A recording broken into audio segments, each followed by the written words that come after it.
个女人12年来生了9个孩子，孩子出生了，旁边的光头掐起孩子给女人看了一眼，直接抱走卖掉。这个女人叫依林，她被光头买走后成为一名妓女，每天饱受折磨，满足有不同癖好的客人。一次意外的怀孕让这群妓女变成了代孕机器，生出来的孩子全部要被卖掉。依林也曾咬牙抵抗，但日复一日的虐待她麻木了，直到那个手捧草莓的男人走进了她的生活，不仅对她的身份毫不在意，还准备带她脱离苦海。依林重燃了希望，很快她怀孕了，孩子的父亲就是这个男人。光头为了让他更好的赚钱，残忍地将男子杀害。依林在垃圾场里挖出男人的遗体，抱在怀里失声痛哭。她想保留与这个男人的爱情结晶，孩子出生仅仅看了一眼就被抱走，依林的心里充满了仇恨。在一个雨夜，依林趁着光头熟睡，拿起提前藏好的剪刀，猛地向他扎进。画面一转，依林坐上了大巴，来到了意大利。租了一间破小的公寓后，来到富人楼楼下找到管家，想谋求一份工作，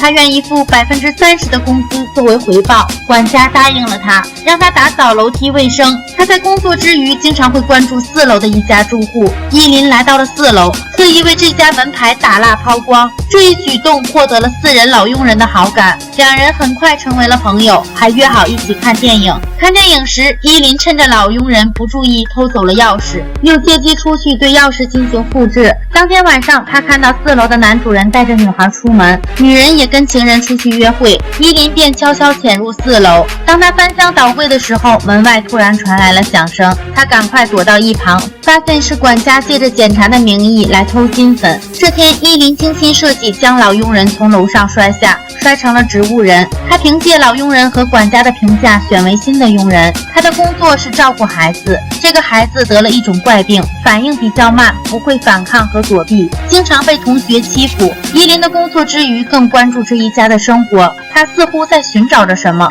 一天，女主人把做好的珠宝放入衣帽间，依林趴在门口看到了保险柜的密码。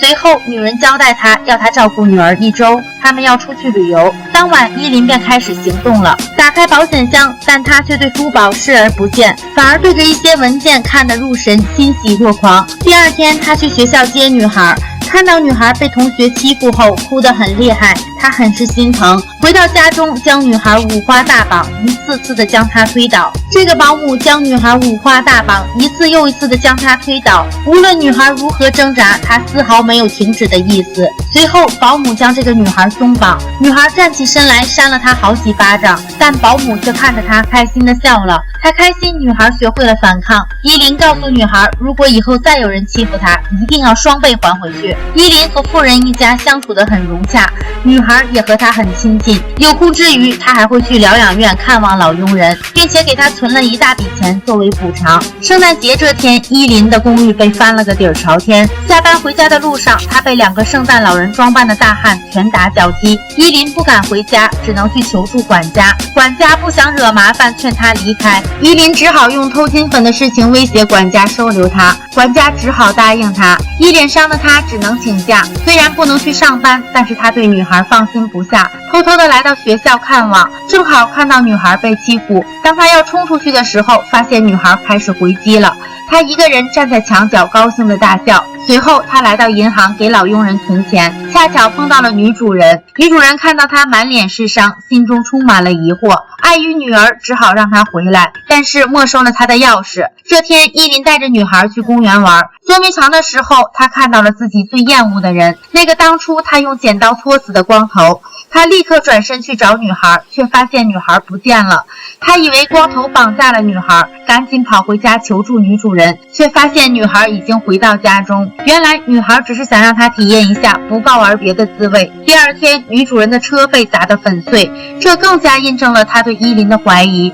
借此，她辞退了依林。之后，女主人一直暗中观察依林，她发现依林对自己的女儿格外关心。晚上又发现依林就住在自己家对面，知道已经暴露的依林决定离开。在她收拾行李的时候，一双手从背后伸过来，死死地抱住了她。这个女人正在收拾行李，一个光头从背后抱住了她，不断逼问钱的下落。原来依林逃走之前把光头所有的钱全部偷走，所以光头才找到她。这时女主人也找上了门，看到依林家里摆着女儿的照片，他猜到依林就是女儿的亲妈，他故意谋害老佣人，刻意接近他们一家。女主人警告他离他们一家远一点。第二天，女主人就意外的死了。光头陷害依林，谋杀了女主人。警察顺着线索找到了他，为了洗脱嫌疑，他只好交代了一切。女主人遇害后，光头又来找依林，叫他交出钱。所以依林把他带到墓地前，在背后偷袭了光头，使他的头部撞到了石头上，直接领了盒饭。依林交代了光头他们所有的犯罪勾当，他是通过接生婆才知道女主人家的地址、领养证明和女孩的满头卷发，让他坚信女孩就是他的孩子。但现实却给了他无情的一击，地址是接生婆随口说的。知道实情后，依林直接晕倒了。多年以后，依林从监狱出来，一个人坐在亭子里，抬头看到一个很眼熟的女孩向他走来，在两个人的笑容中，电影结束了。女性本弱，为母则强。关注我，下期再见。